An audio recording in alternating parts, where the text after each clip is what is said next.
أعوذ بالله من الشيطان الرجيم بسم الله الرحمن الرحيم وإن تعدوا نعمة الله لا تحصوها صدق الله العظيم.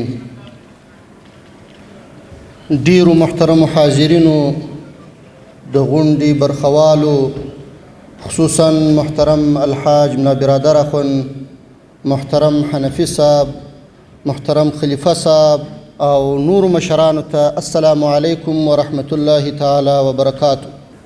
محترمو، تر ټولو لومړی تاسو ته د هیواد د استقلال د بیا اخیستنې 105 کلیزې مبارکي وایو. الله جل جلاله دې موږ او تاسو ته توفیق راکړي چې دا د ازادۍ د ورځو د لمانځلو سره سره د خپلو ازادیو او استقلالونو د ساتنې کوشش وکړو، هڅه وکړو او په هیڅ قیمت پرې نه ږدو تر څو بلې ازادۍ ګټلو ته بیا زمینه مساعده سي. همدا 3 ازادۍ چې موږ او تاسې اخیستې دي د انګریزي ښکېلاک څخه، د شوروي اتحاد څخه او د امریکایانو څخه، دا افغانانو د سر په بیه د ډیرو ستونزو او مشکلاتو په ګاللو سره دا ټولې بریاوې ترلاسه کړي دي. الله جل جلاله دې همدا بریاوې موږ او تاسې ته روزي کړي او الله جل جلاله دې موږ او تاسې د نورو مشکلاتو څخه وساتي. د شکر ځای دی، د حمد ځای دی. باید د ټول افغانان، هغه که ښځې وي، که نارینه وي، که ماشومان وي، که لویان وي، که ځوانان وي، که سپین ږیري وي، ټول باید شکر ادا کړي. ټول باید الله جل جلاله ته پر سجده سي چې الله جل جلاله دا یو عظیم نعمت موږ او تاسو ته راپه برخه کړی دی او راپه نصیب کړی دی. موږ او تاسې ته چې الله جل جلاله څومره لوی نعمت را کړی دی، کېدلی شي ډېر ولسونه یې ونه لري او په ارمان یې. نو د دې حمد ویل او د دې شکر ادا کول دا پر موږ او تاسې باندې لازمه ده، ضرور ده چې په خپلو اقوالو او اعمالو او افعالو په ټولو باندې د دې ستر نعمت شکر ادا کړو. د الله جل جلاله نعمتونه خو ډېر زیات دي پر موږ او تاسې باندې. دا د الله جل جلاله حکم او فرمان دی او کلام دی چې که چیرې تاسو دا نعمتونه شمیرل وغواړئ نو هیڅکله دا نسئ شمیرلی. خو په دې ټولو نعمتو کې یو ستر نعمت چې دی هغه ازادي ده چې دا الله جل جلاله پر موږ او تاسو باندې لورولې ده. لومړی به دا ووایو چې دا ازادي او دا مراسم دا لمانځنې دا د څه دپاره دي. ګورئ محترمو ځوانانو، خصوصا دا نوي نسل ته وایو چې دغه غونډې جوړول دا هر کال لمانځنې دا د دې دپاره دي چې ستاسو په ذهن کې دا کښیني، ستاسو په ذهن کې دا کښیني چې زموږ نیکونو او پلرونو، زموږ مشرانو دغه ماحول چې موږ او تاسو ته برابر دی چې په امنیت کې یو، په ازادۍ کې یو، په سوکالۍ او په خوشحالۍ کې یو، دا په څنګه شکل موږ تاسو ته پر موږ او تاسو باندې دغه د الله جل جلاله دا لوی نعمت د دوی په مټو باندې الله جل جلاله لورولی دی. تاسو باید و دې شي ته دقیق متوجه سئ چې 105 کاله مخکې موږ څنګه د چا څخه، ولې، د څه دپاره د ازادي ترلاسه کړه. تر دغه د مخه څه ستونزې وې په افغانستان کې، په دې سیمه کې څوک حاکم وه، ولې دا زموږ نیکونو مجبوریت احساس کوي، ضرورت احساس کوي چې موږ باید ازادي ترلاسه کړو، موږ باید ازادي ولرو. کومې ستونزې وې، کوم مشکلات وه. بیا یوه لسیزه دلته د روسانو اشغال دوام وکړي او د هغوی په مقابل کې بې دریغه قربانۍ ورکول سولې. دا ولې؟ روسانو ولې اشغال وکړي؟ روسان ولې افغانستان ته په زور باندې داخل سوه؟ او ولې یې دا زموږ او ستاسې پلرونو په مقابل کې ودرېده؟ ولې یې مقابله کول؟ ولې تر سر تېر وه؟ ولې تر مال تېر وه؟ ولې تر اولاد تېر وه؟ دا زده کړي، کتابونه در واخلئ، خپلو مشرانو ته متوجه سئ، او دا هر څه چې ستاسې په ذهن کې کښېني، بیا تاسو دغه کردار چې ستاسو مشرانو ادا کړی دی، دا احساس به بیا په تاسو کې پیدا کیږي، دا درک به بیا په تاسو کې پیدا کیږي. که خدای نه کرده د کومو ستونزو او مشکلاتو سره زموږ او ستاسې هیواد مخامخ کیږي، بیا به تاسو د خپلو نیکونو او پلرونو په څیر د هر زورور، د هر اشغالګر، د هر تیرې کوونکي مقابله به کوئ.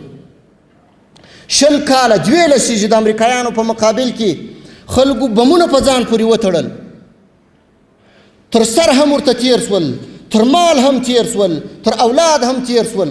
دا خو لیوني نه وه، دا تر موږ او تاسې هوښیاران وه.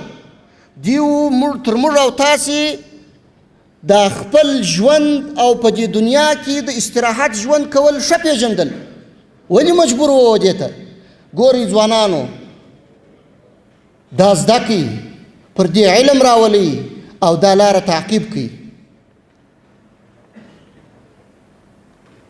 محترم اولسه، د افغانستان غیور او مجاهد اولسه، اوس چې لله الحمد په دې یوه پیړۍ کې موږ د دنیا 3 زورورو ته ماته ورکړې ده، درون یې واګرو او اشغالګرو ته مو ماته ورکړې ده.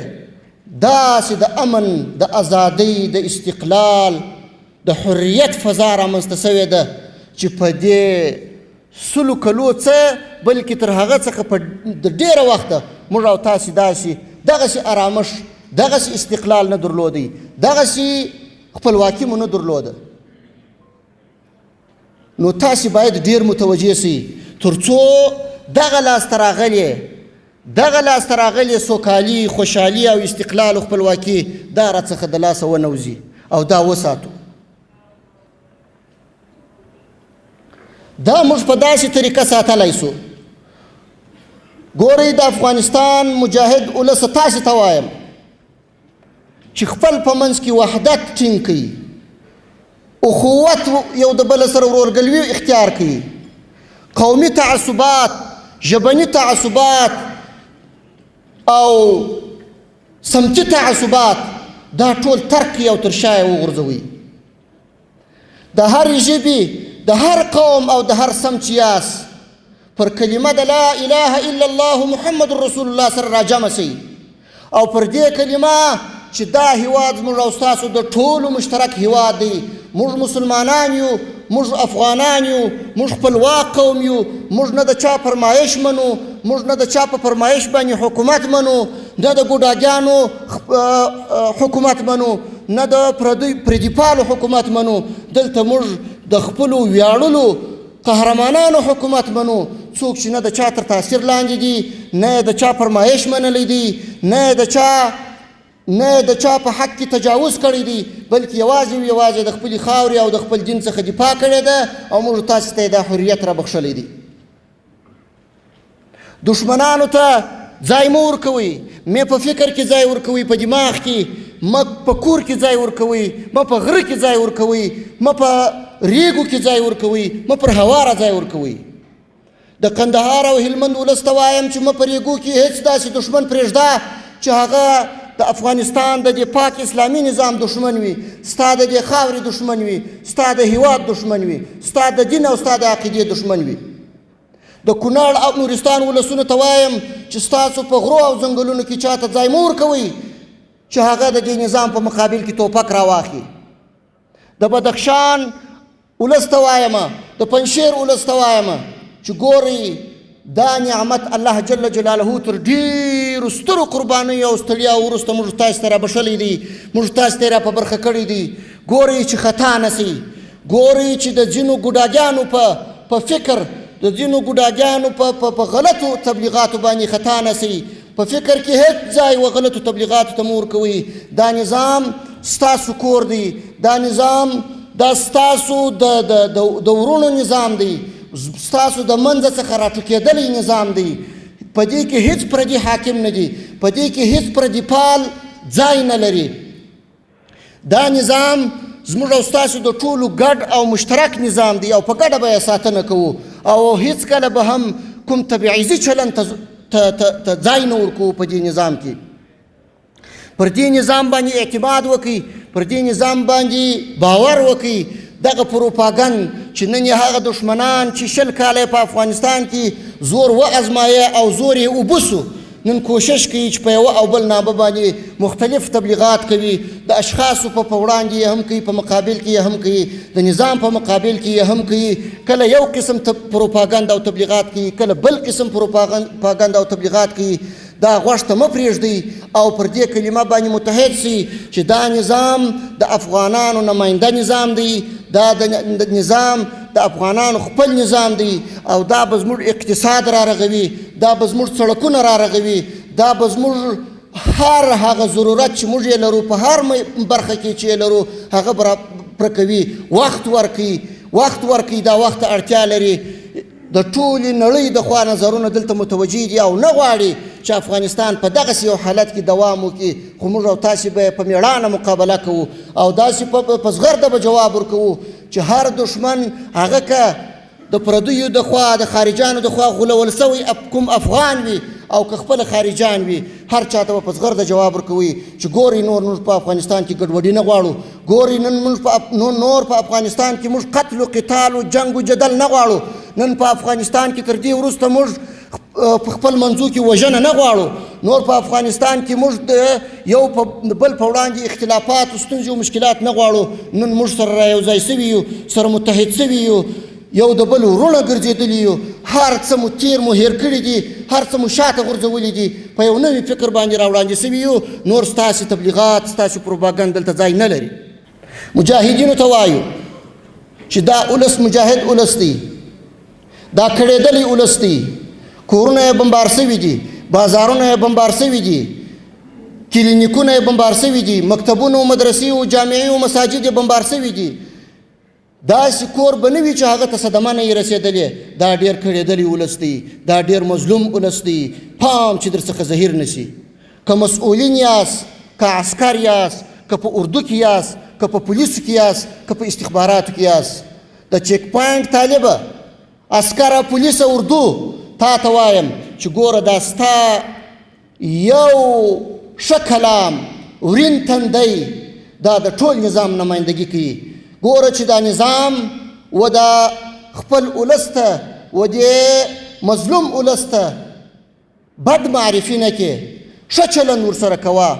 که یې غلطي وکړه پروا نه کوي، په خندا جواب ورکوه. که یې سهوه وکړه، که یې ستا په حق کې تجاوز وکړي پروا نه کوي. ستا توپک په لاس کې دی، ستا سره عجز عاجزي ښه خوند کوي، ستا سره تکبر خوند نه کوي، ستا سره د انتقام اخیستنه خوند نه کوي، ستا سره مقابله خوند نه کوي. ته د چا سره مقابله کوې؟ هغه ولس چې پرون یې تا ته په کور کې ځای درکړی و، هغه ولس چې پرون یې ته تر هدفه رسولې، هغه ولس چې ته یې په چاپه کې د اشغالګرو سره د مقابلې په وخت کې په خپل کور کې ساتلې، په خپل کور کې یې لار درکول، د خپل ګودر تر غاړه یې تا ته د تېرېدو موقع درکول او د کمین نیولو موقع یې درکول، د میندو پټولو موقع یې درکول، تا ته یې ماینونه جوړول راځغلول یې درته برابرول. دا هغه ولس دی. د دې احترام وکړئ، عزت یې وکړئ، په کامله معنا یې عزت او احترام وکړئ. ګورئ چې دا نظام چې دی تاسو یې نمایندګان یاست د دې ولس په وړاندې. نه هره ورځ زه د ولسي خلکو سره مخامخ کېدلی سم، نه ورسره مخامخ یم، نه یو بل مشر ورسره مخامخ کېدلی سي، نه محترم امیرالمؤمنین صاحب، نه رئیس الوزرا صاحب، نه نور وزیران صاحبان، نه قمندانان مخامخ کېدلی سي. د دې ټولو نمایندګان تاسې یاست. ته چې پر چیک پوینټ ولاړ یې، ته چې په پوسته کې ناست یې، ته چې په ټاور کې ناست یې، ستا سره به دا فکر در سره وي چې دغه کس چې دا روان دی او هغه حق چې د تلاشي یې زه لرم هغه باید دی ما ته راکړي او په ښه ورین تندي باندې غوښتنه ورڅخه وکړي، په ښه اخلاقو باندې. کېدلی سي دا د یو شهید پلار وي، کېدلی سي دا د یو شهید یتیم وي، کېدلی شي دا د شهید ورور وي، کېدلی شي یو زنانه ده چې دا بوره وي، کونډه وي، کېدلی شي چې دا د یو مظلومې کورنۍ څخه وي. پام چې در څخه زهیر نه شي دا ولس. که چیرې ولس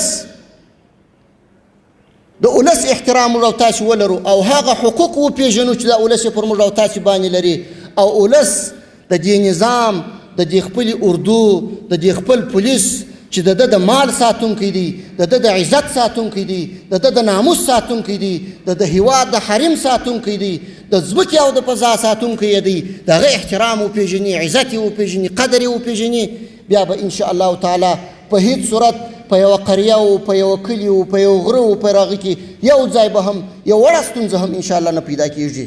دې شي ته متوجه سئ. ټولو ته م توصیه دا ده چې دې ته جدي توجه وکړي او دې نظام ته وفاداره پاتې سئ. ګورئ دا نظام د زرګونو شهیدانو په وینو باندې راغلی دی. دا نظام د ډېرو دربدریو وروسته راغلی دی. یتیمان تاسو ته سترګې په لار دي، کونډې تاسو ته سترګې په لار دي، د شهیدانو پلرونه تاسې ته سترګې په لار دي، ستاسې هر قدم څاري. تاسو باید ډېر متوجه سئ. دې نظام ته داسې وفاداره واوسېږئ، دې نظام داسې اطاعت وکړئ، خصوصا د امیرالمؤمنین حفظه الله او د دې نورو مشرانو داسې اطاعت یې وکړئ لکه څنګه چې یو مړی پر تخته د غسل باندې پروت وي او د غاسل په واک کې وي. دغسې باید خپل ځانونه په اختیار کې ورکړئ او مطمئن سئ چې هیڅکله ستاسو په سر باندې معامله نه کېږي، نه یې کولی سي. هیڅکله ستاسو بې قدري نه کېږي، نه یې کولی سي. هیڅکله هم ستاسو په حق کې تجاوز نه کوي. ستاسو ارمانونه به ساتي، ستاسو د شهیدانو ارمانونه به ساتي، ستاسو آهونه به ساتي، ستاسو ټول هغه فکرونه چې تاسو یې په خپل ذهن کې لرئ د نظام د بهبود دپاره، دې ټولو ته مشران متوجه دي. او دا نظام داسې یو پاک او سپېڅلی نظام دی چې د دې نظام بدیل موږ په ټوله نړۍ کې نه لرو. نه مو تر خلفای راشدینو، تر هغو عصرونو د خلافتونو وروسته په ټوله نړۍ کې لیدلی دی او نه به بیا ووینئ. دا داسې یو نظام دی. دې نظام ته به وفاداره پاتې کېږئ، وحدت به ټینګوئ، اتحاد به کوئ، یو د بله سره به ورورګلوي کوئ، د خپلمنځي اختلافاتو څخه به ځان ساتئ، د بدبینۍ څخه به ځان ساتئ، د نفرتونو څخه به ځان ساتئ، د تعصباتو څخه به ځان ساتئ. ډېر کوشش به په دې برخه کې کوئ. د اسلامي امارت سیاست دا دی چې د هیڅ هیواد په داخلي چارو کې لاسوهنه نه کوي، نه پر مرز او پر سرحداتو باندې چاته د تاوان رسولو اراده لرو، نه په داخل د هغو هیوادو کې د چاته د تاوان رسولو اراده لرو. او تاسې ګورئ د امریکا په مقابل کې ګورئ چې خپل ټول توان یې زموږ او ستاسې په مقابل کې مصرف کړی و. په ټوله دنیا کې یې زموږ او ستاسې دپاره یو د امن ځای شتون نه درلودی او هر ځای موږ او تاسې تر خطر لاندې وو. ټول هېواد یې زموږ او ستاسې دپاره سور اور کړی و. بیا هم ګورئ موږ او تاسې د دغه افغانستان د خاورې څخه د باندې پر امریکا باندې هیڅ حمله نه ده کړې او د امریکا هیڅ یو هدف مو د دوی یو هدف مو نه دی په نښه کړی، یو ځای مو حمله نه ده باندې کړې، تجاوز مو نه دی کړی. ټوله مقابله مو په همدې افغانستان کې ورسره وکړله. نو اوس هم موږ خپل حق غواړو، چاته تر خپل حق نه تیریږو، په هیڅ صورت نه تیریږو. نه په داخلي چارو کې چاته د لاسوهنې اجازه ورکوو، نه په خارجي سیاست کې چاته د لاسوهنې اجازه ورکوو، نه په کورنیو چارو کې د لاسوهنې اجازه چاته ورکوو. زموږ په تعلیمي ډګر کې چې څه پالیسي وه دا به خپله پالیسي وي.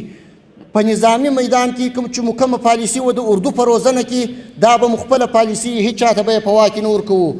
او همداسې په سیاسي برخه کې به موږ او تاسې خپل سیاست هېڅ چاته په واک کې نه ورکوو او نه مو ورکړی دي. کله وحاشه هېڅکله دا نشي کېدلی. د نړۍ و ټولو هېوادونو ته وایو زورور دي که کمزوري دي چې ګورئ تاسې دا واورئ او ښه په فکر او په ښه توجه سره یې واورئ چې افغانان ستاسو هیڅ نوع غیر مشروع مداخله نه مني. هیڅکله هم دا فکر مه کوئ چې موږ به غیر مشروع غوښتنې د افغانانو څخه کوو او هغوی به یې مني. په دې کې نه ستاسې زور تاثیر لري، نه مو زر تاثیر لري، نه مو زارۍ تاثیر لري. نور باید تاسو افغانان درکړي وای نور باید تاسو د فشارونو مختلفو فشارونو څخه که سیاسي دي که اقتصادي دي که په نورو برخو کې دي د دې څخه کار وانخلي تفاهم ته راوړاندې سي په متقابل احترام اړیکې در سره غواړو د امریکا سره یې هم غواړو د هغو هیوادونو سره چې دا 20 کاله پر افغانستان باندې یرغل کړی و د هغو سره هم په متقابل احترام ولاړې سیاسي او اقتصادي اړیکې غواړو د روسانو سره هم غواړو د چینایانو سره هم غواړو د ګاونډیانو سره هم غواړو هیڅ چاته دا بد اراده او بد نیت نه لرو ټول دې په ښه نیت باندې راوړاندې سي زموږ دروازې په وړاندې خلاصې دي محترمو یو اطمینان و دې ولس ته ورکوو چې موږ به انشاءالله تعالی دا اردو چې تاسو یې وینئ دا به مستقله ساتو دا اردو به د هیڅ چا تر تاثیر لاندې نه وي دا اردو به ستاسو د عزت ستاسو د مال ستاسو د ناموس ساتونکی وي دا اردو به د هیواد د حریم څخه دفاع کوي دا اردو به د هیواد د سرحداتو څخه دفاع کوي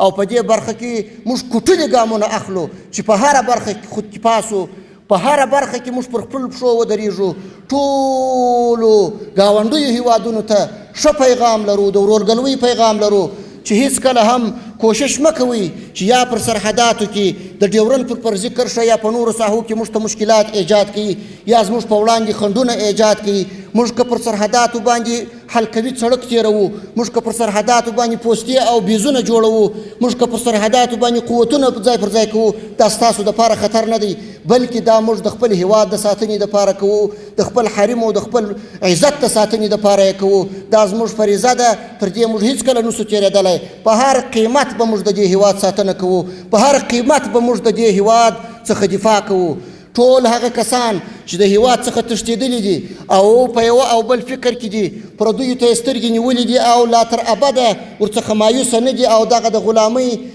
امیدونه یې ورته اوږده کړي دي ورته وایو چې ورونو راسئ افغانستان ستاسو کور دی دا کور او په دې کور کې اوسېدنه موږ تاسو ته حق درکوو تاسو زموږ ورونه یاست هیڅ نوع اختلاف مه کوئ مه نظامي اختلاف کوئ مه سیاسي اختلاف کوئ مه په یوه برخه کې بیا افغانان و مشکلاتو او ستونزو سره مخامخ کوئ راسئ زموږ ورونه یاست کښېنئ په خپلو کورونو کې ژوند وکئ زندگی وکئ تجارت وکئ هر څه چې مو مشروع په دې هیواد کې تاسو کوئ زموږ لخوا به تاسو ته اجازه وي موږ به ستاسو امنیت ساتو موږ به ستاسو سره همکار یو موږ به ستاسو په خدمت کې یو خو که بیا هم یو بدمرغه انسان پیښیږي او هغه بیا هم د دې ټولو حسناتو د دې ټولو نیکیو د عفوي او د دې ښه نیت سربیره بیا هم دی غولول کېږي د پردیو د خوا څخه او لمسول کېږي د پردیو د خوا څخه یو ځای امنیت اخلالوي یا په یو غره کې یا په یو ځنګله کې یا په هواره کې یا په داخل د افغانستان کې یا پر سرحداتو د افغانستان یا په ښارونو کې دا غږ مو واورئ او دا اخطار مو واورئ چې هیڅکله موږ تاسو ته اجازه نه درکوو تاسو به د عدالت او د قانون منګولو ته سپارو تاسو به د اسلامي شریعت منګولو ته سپارو تاسو باندې به اسلامي شریعت جارو کوو په هیڅ قیمت موږ نه پرېږدو نور چې افغانستان بیا امن شي په هیڅ قیمت موږ نور نه پرېږدو چې په افغانستان کې بیا جنګ و جګړې او مشکلات ایجاد شي تاسو باید نور دا خبره درک کړئ او د خپلو دغو ناوړو کړنو څخه لاس واخلئ هغه که داعش دي که باغیان دي که هر څوک دي ټول باید په زغرده واوري چې په هیڅ قیمت موږ د چا زور ته نه یو تسلیم سوي هغه که په هر نامه او تر هر عنوان لاندې وي موږ په دې خاوره کې یو اسلامي نظام حاکم کړی دی تر مرګ او تر اخري سلګۍ به د دې څخه دفاع کوو تیښته او ځغاسته نه لرو او پر میدان باندې به درته ولاړ یو مقابله به در سره کوو او په هیڅ قیمت به انشاءالله د الله جل جلاله په نصرت تاسو په خپلو شبو اهدافو کې کامیابه نه سئ واخر دعوانا ان الحمد لله رب العالمین